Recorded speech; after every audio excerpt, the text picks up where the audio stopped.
Salut tout le monde, j'espère que vous allez bien. Bienvenue dans cette nouvelle vidéo. C'est la première vidéo 2022. Donc j'espère que ça va bien se passer pour nous cette année. Donc voilà, c'est parti, on rentre dans le vif du sujet. Il fait super bon, on est en plein hiver, on est le 1er janvier 2022. Et il fait quasiment 15-16 degrés. C'est très agréable d'être dehors, donc autant en profiter. On va utiliser un outil qu'on peut utiliser dehors. Et surtout qui peut être lié à la survie. Donc cet outil, c'est la pelle, vous l'avez vu dans le titre de la vidéo. On va voir quelle est l'utilité de la pelle dans le milieu de la survie. Et surtout, quel type de pelle utiliser et dans quel milieu. Que ce soit forêt, urbain, pour se sortir d'une galère si jamais on part en montagne.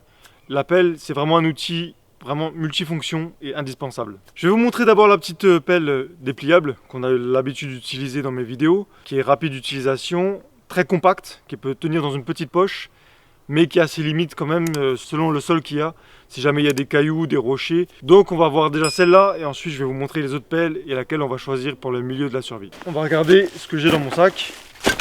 Nouveau sac, sac tactique, Tac Maven, acheté sur la boutique Vet Sécurité, et c'est un 35 litres, donc pas mal de place. Donc, on a notre petite pelle pliable qui est là. Vous la connaissez bien. On l'a utilisé dans pas mal de vidéos.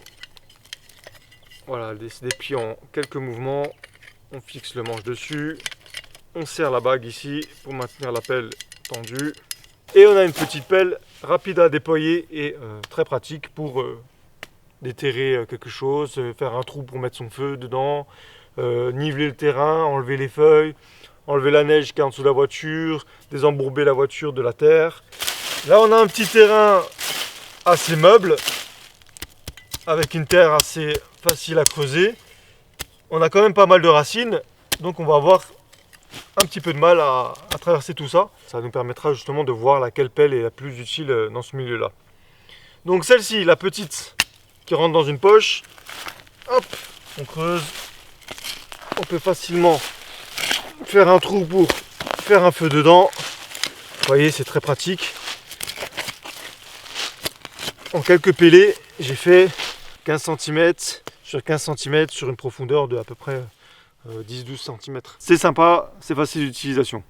Mais pour un terrain où il y a du caillou, pour un terrain accidenté ou un terrain où il y a de la racine, avec ça vous allez vraiment galérer. Je l'ai déjà fait et je peux vous dire que déjà là, on se pète le dos, hein, clairement. On ne peut pas vraiment appuyer dessus, c'est un peu compliqué. Et puis elle n'est pas si costaud que ça. Maintenant, si on tape dans du caillou, on va commencer à péter la lame et on risque aussi de plier cette partie là qui est très très fine. Alors on risque de plier ça. Pour l'avoir déjà fait sur une pelle, c'est très facile de plier ça avec le poids. Vous faites juste un petit geste comme ça, on appuie trop fort, on est sur un caillou et hop, elle est pliée, elle est foutue, vous pouvez la jeter. C'est pratique pour les petits trucs comme ça, quand on a une terre bien meuble. En plus, c'est un tranchant ici, vous pouvez couper du bois, ça peut être pas mal. Mais nous, ce qu'on veut, c'est une pelle efficace. On veut une pelle qui creuse dans n'importe quel climat, n'importe quel terrain. Si maintenant vous devez partir dans un pays nordique où le sol est très dur, où il y a de la caillasse, où il y a de la glace, ça va être compliqué de le faire avec ça. Et c'est pareil aussi pour un terrain très aride, très dur, désertique, où il y aura de la racine aussi bien solide. Ça va être compliqué avec ce genre d'outil là. Donc on va essayer plusieurs pelles, on va faire les comparatifs et on va voir laquelle est la meilleure pour la survie en milieu forêt, en milieu urbain, et aussi qui reste un peu compacte quand même. Donc vous la connaissez tous, la pelle US, la pelle pliable, la pelle de combat. Nous, on l'a connue à l'armée, une pelle pliable verte. Il n'y a pas la pioche dessus, enfin je crois pas, je me souviens pas. Non, je crois qu'il n'y a pas la pioche dessus. Alors la mienne, c'est simple, elle est morte. Voilà. Ma pelle US de l'armée, je l'avais gardée quelques mois et elle a vite cassé. Il y a un gros problème sur ces pelles, enfin il y en a plusieurs. Bon, déjà c'est une bonne pelle, elle creuse bien, elle rentre profondément dans la terre, on peut mettre le pied dessus. Là je vais fermer la bague, hein, je vais vous montrer un petit exemple. Donc là on va les creuser à côté de celle de la petite. Donc déjà, il faut bien serrer, sinon il y a un peu de jeu. Voilà.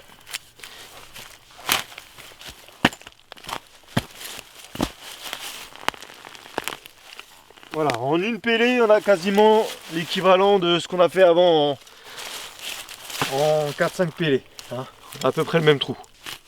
Ça creuse. Mais n'oublions pas qu'on est sur une terre meuble, très facile à creuser, hein. On n'est pas sur une terre avec du caillou. Je vais vous expliquer les problèmes de cette pelle, de par mon expérience.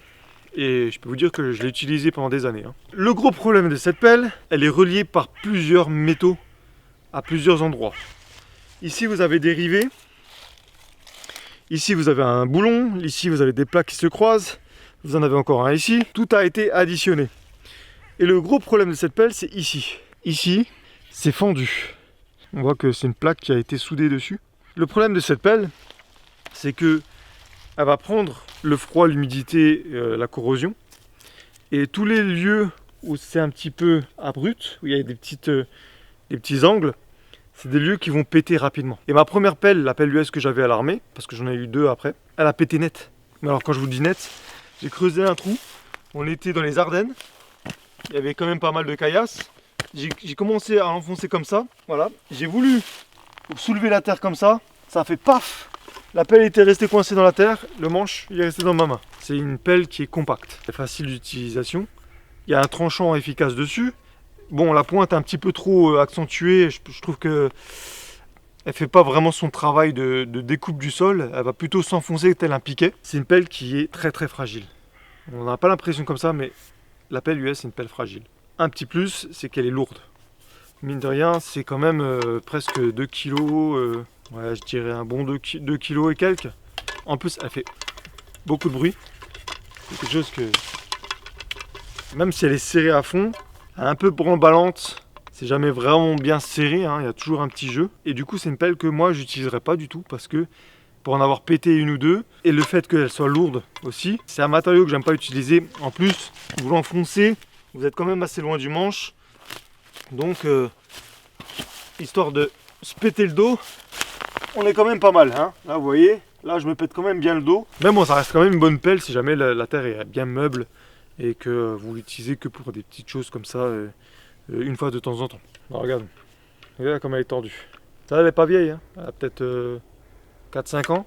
Elle est déjà complètement tordue. Je pense pas qu'elle va durer longtemps, hein. C'est pour ça que je la garde dans mon décor. On va passer une pelle un peu plus connue et peut-être plus utile. Voilà. Notre petite pelle. Notre pelle, tout simplement standard. Pelle arrondie, telle une cuillère, avec ce fameux angle qui empêche qu'elle se plie. Et avec un système de serrage dans le bois et des rivets. Et des patins pour appuyer dessus avec les pieds. Donc là, en termes de maintien, on n'a pas mieux, hein. Là, je suis... Là, le dos, c'est bien parce que j'ai une bonne allonge. Je fais en une pellée ce que font les deux ensemble, hein. Et là, c'est bien parce qu'on peut taper, hein. Vous voyez, celle-là, il n'y a pas de problème, hein. Si tu veux faire un trou de 2 mètres, ça ne te prendra pas trop de temps. 2 mètres de large, hein, pas de profondeur. Là, on peut facilement fabriquer un four et même, pourquoi pas, un abri. Vous faites un trou assez profond, vous mettez dedans, vous mettez du bois par-dessus, ça vous fait un abri. Mais vous imaginez bien que on va pas aller marcher avec ça sur le sac, hein. Parce que là, on est en termes de place. Voilà, j'ai ma pelle de survie. Ça va être compliqué. Et c'est un manche en bois. Le bois, ben, c'est pas éternel, hein. Ça va prendre l'humidité, à force de l'utiliser, ça peut péter si jamais vous faites une trop grosse torsion dessus. Mais l'avantage, c'est que vous pouvez changer le manche. Vous faites péter les 2 rivets, vous reprenez un tronc sur un arbre, vous l'enfoncez dessus, vous remettez 2 clous et ça tient. Donc voilà, en termes d'efficacité, elle est bien meilleure que la pelle US. Mais c'est pas discret. Elle n'est pas très légère. Et pour la planquer, ça va être compliqué. On aurait une solution pour la raccourcir et la rendre beaucoup plus compacte. Vous pouvez acheter ce genre de choses. Donc c'est juste un manche avec une poignée au bout. Donc ça, c'est vraiment très efficace, les poignées comme ça. C'est un manche de bêche. Si vous enlevez ce manche-là, vous allez mettre celui-ci à la place. Vous pouvez même encore raccourcir si vous voulez, hein. Vous pouvez la rendre jusque-là. Ça va être un peu plus traumatisant pour le dos, mais au moins elle sera beaucoup plus compacte. Vous la mettez contre votre sac. Et puis avec cette poignée là, c'est vraiment plus confort. Vous voyez, petite pelle, paf, avec une grosse cuillère comme ça, vous la mettez contre le sac. Bon, ça dépasse quand même pas mal, hein, mais c'est une solution. Bon, le bois c'est bien, mais c'est pas assez costaud et ça pourrit dans le temps, ça peut casser facilement. Donc on va changer de matériau, on va prendre quelque chose aussi de plus compact. que ça. Pour la survie, c'est beaucoup mieux. Quitte à un petit peu sacrifier la place de la pelle, vous allez voir. On va partir sur ce genre de pelle. Là, on est sur quelque chose de plutôt sympa. C'est simple, c'est une pelle de jardinage ou pour la détection. Vous avez vu que en termes de place, de taille de la pelle, on est beaucoup plus petit que celle-ci. Mais on est un peu mieux que la pelle US. Et en plus, on a une belle forme qui pénètre facilement dans la terre, contrairement à celle-là qui est trop pointue. On a une vraie forme de pelle qui coupe ce qu'elle va trouver sur son chemin. Donc ça coupe rien du tout.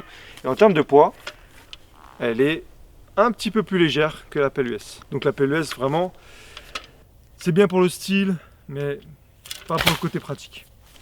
Et pour la taille, plutôt que d'avoir celle-ci avec un manche court et une grande pelle comme ça qui va être compliqué à transporter avec le sac, et avec un manche en bois qui risque de casser, on va plutôt partir sur un manche en fibre de verre. Donc là, la pelle est en métal, il y a une bonne bague métallique dessus, un manche en plastique et un corps en fibre de verre très résistant. Donc ça, je vous dis, ça pète pas. Les courbes de la pelle font que elle ne doit pas plier sous la pression. La pelle est très costaud. On sent que c'est du robuste, on sent que c'est de l'épais, là vous pouvez y aller pour la plier.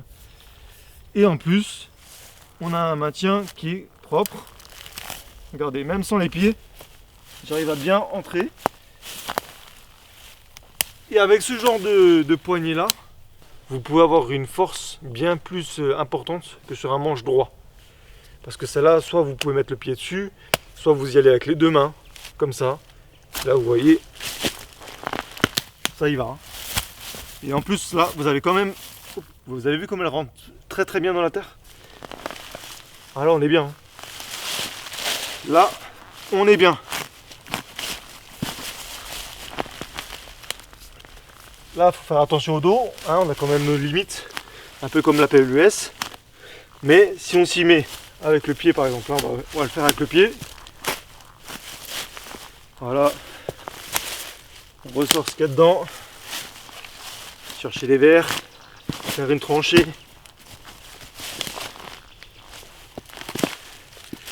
Je pense que même une terre bien gelée, ça peut traverser. C'est sûr qu'une terre où il y aura beaucoup de cailloux, ça va être plus compliqué qu'une terre normale comme celle-ci, mais ça fera largement le taf. Donc moi ce que je conseille, que ce soit de la survie forêt ou de la survie en milieu urbain, parce qu'en milieu urbain on peut très bien en avoir besoin, cette pelle là pour moi c'est ce qu'il y a de mieux, parce que elle est compacte, elle est solide, elle est très facile d'utilisation, elle creuse rapidement, elle pénètre bien dans la terre. Allez-y pour la péter celle-là. On va essayer de la mettre sur le sac pour voir. L'avantage des poignées, vous allez voir, c'est qu'on peut mettre ça là-dedans. Hop. Voilà. Fermez quand même votre sac.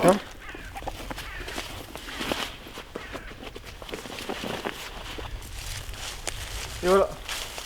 On peut partir en expédition. Elle est très légère, je la sens quasiment pas. Si j'avais la machette de l'autre côté, ça compenserait un peu le poids, mais même le poids de cette pelle là, je le sens pas. Alors que mon sac est très très léger, là il n'y a rien dedans. Donc c'est vraiment top. En plus, vous l'entendez pas. Ça fait pas de bruit. Ça fait pas de bruit quand vous vous déplacez. Là celle-là, on fait un mouvement. Elle fait du bruit. Voilà, je voulais vous parler de cette pelle parce que pour moi c'est un outil indispensable dans le milieu de la survie.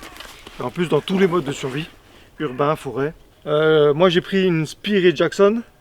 Vous avez plein de marques équivalentes à celle-ci. Si je peux vous donner un conseil pour aller chercher une pelle comme ça, renseignez-vous auprès des vendeurs de détecteurs de métaux. Ils ont des excellents produits comme ça et c'est pas cher du tout.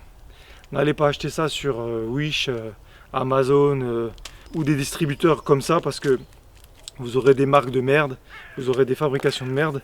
Allez plutôt dans une boutique faite pour ça, comme la détection, et puis vous aurez une pelle de qualité. En plus, si jamais vous avez envie de l'affûter un petit peu, vous pouvez. Vous allez juste enlever la protection anti-corrosion dessus, parce que le verre là c'est une protection. Donc si jamais vous l'affûtez, pensez à repeindre ou mettre une grosse protection dessus pour la corrosion. Et ensuite, je pense que vous pouvez l'utiliser pour couper des sections de bois, des petits trucs qui vous gênent, des grosses racines. Bon après faut pas oublier que c'est incurvé donc ça va être compliqué, hein. Utilisez plutôt votre machette. Mais voilà, une pelle compacte, légère, facile d'utilisation. Hop, hop. Et vous pouvez enterrer la belle-mère sans problème. Sur ce, c'est la fin de cette vidéo. J'espère que ça vous aura plu. Dites-moi ce que vous en pensez. Est-ce que vous avez déjà une pelle chez vous? Est-ce que vous utilisez plutôt la pelle US? Parce que je sais qu'il y a beaucoup de gens qui aiment la survie et qui préfèrent utiliser une pelle US. Voilà, vous avez mon ressenti là-dessus. Pour moi, c'est pas une bonne pelle, la pelle US. Donc dites-moi si vous êtes plutôt pelle US ou si vous avez aussi fait ce choix de prendre une pelle comme ça. Mettez-moi aussi celle que vous avez choisie, la marque. J'irai voir ça avec plaisir. Donc ça, ce sera notre petite pelle de survie pour tout milieu. Et puis, je pense qu'on l'utilisera de temps en temps dans nos vidéos. Sur ce, je vous dis à la prochaine pour une nouvelle vidéo. N'oubliez pas que dans la nature, le danger n'est jamais très loin. Et on se dit à la prochaine. Allez, ciao!